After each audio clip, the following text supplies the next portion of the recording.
We live in an age of dystopian fiction. It isn't hard to understand why. Social inequality is at the forefront of a conversation that's louder than ever, and technology has advanced at a rate faster than any of us can comprehend. By exploring our fear of an uncertain future, we can model possible forms of resistance and remind ourselves to be vigilant for mistakes that could be made. But instruction isn't the only function that fiction can serve. For those of us interested in stories that act as something other than a political allegory, J.G. Ballard put forth visions to repulse as much as they served to draw his readers in.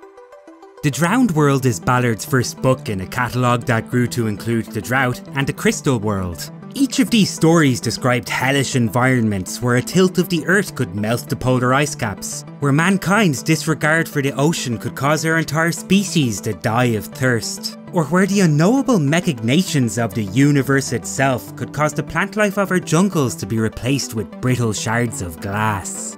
As you might have guessed, doomsday scenarios are somewhat of a fixation for Ballard. In each of his early books, death for the species is a slow, agonising ordeal, and a solution to the problem is only of secondary interest to the deterioration of the people trapped beneath his pen.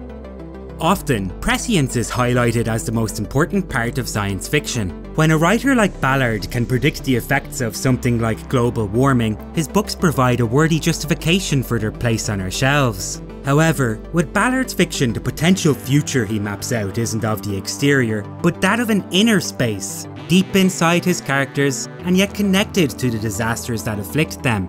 In The Drowned World, we're introduced to the first tool he uses to accomplish this: repetition. Every sentence on every page oozes with the condensation of a planet sweltering to death. Even when Ballard layers the prose with evocative descriptions of the sultry climate, the sheer oppressiveness of the environment reduces the reader to a quivering pulp.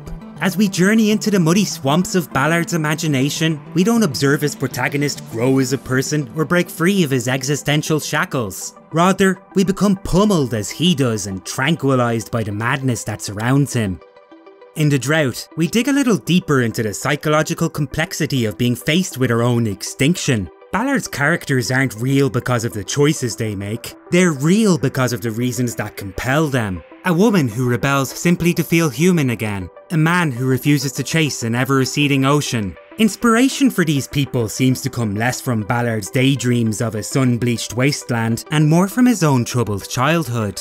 In his later work, Ballard openly drew upon his past in books like Empire of the Sun, The Kindness of Women, and in Miracles of Life. Looking back, you can see how the biographical elements he injects his characters with could grant them life, and by doing so, how it makes the fantastical society around them a three-dimensional place. Finally, in The Crystal World, it's clear that we shouldn't mistake his plots as mere warnings for the future. After all, while the decadent morbidity of our planet spontaneously transforming to crystal is enough to inspire any number of essays on materialism and spiritual rot, with the surreal imagery firmly under Ballard's grasp, one thing is clear. He doesn't just paint these pictures to set you on the path to enlightenment. He does it in a bid to entertain. At its most basic level, this is all that's required of a novel to do. Where Ballard makes people squirm is in creating pieces of fantasy that indulge impulses we don't always acknowledge we have.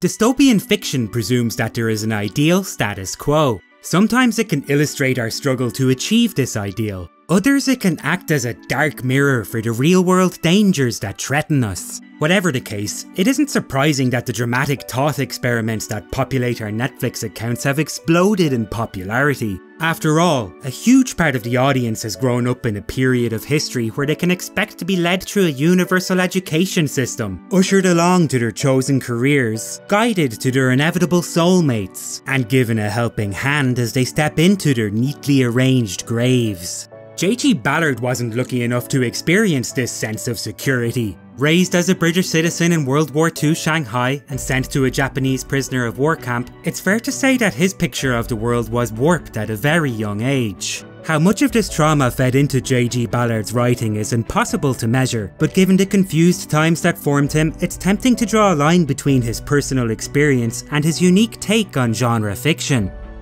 Many people think of the future for the human brain as something static.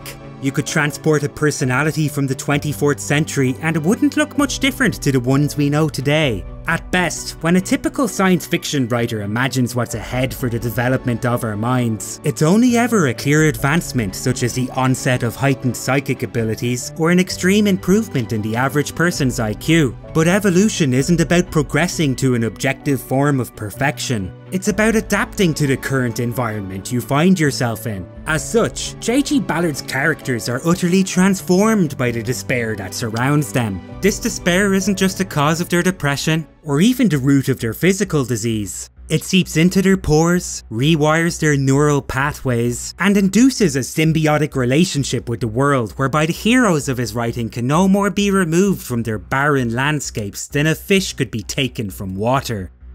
J.G. Ballard started out as a writer of apocalyptic fiction. You won't find his political views outlined in his early novels, though you will discover that the last thing he can believe in is an ideal status quo. In the Drowned World and the books that followed it, there's a rot that's destroying humanity. As a rule, his characters are in turns disgusted and enthralled by it, such that both love interests and villains are met like cadavers awaiting dissection. On the surface, the only justification these novels seem to offer for taking up our time is the fact of their own existence. But when you consider them a little more closely, you begin to understand that their most important ingredient is in their perverted relationship with us, the readers, as Ballard acclimatizes us to his distinct worldview. What Ballard knew best is that when we read about a boot stepping on a man's neck for all eternity, we aren't only turning the page to be given a lesson in just how cruel humanity can be. We're sometimes reading because we want to know exactly what shade of pink the victim's face will go. Hi everyone, Simon here. Just a heads up to let you know in one of my next videos I'm going to be talking about The Dice Man by Luke Reinhardt, so make sure to subscribe and check back again soon. If you'd like to support the channel then you should look at the links in the description. And of course don't forget to let me know what books you love. There's a lot of novels out there and you can help me decide which ones to cover by leaving a message in the comments below. Until then,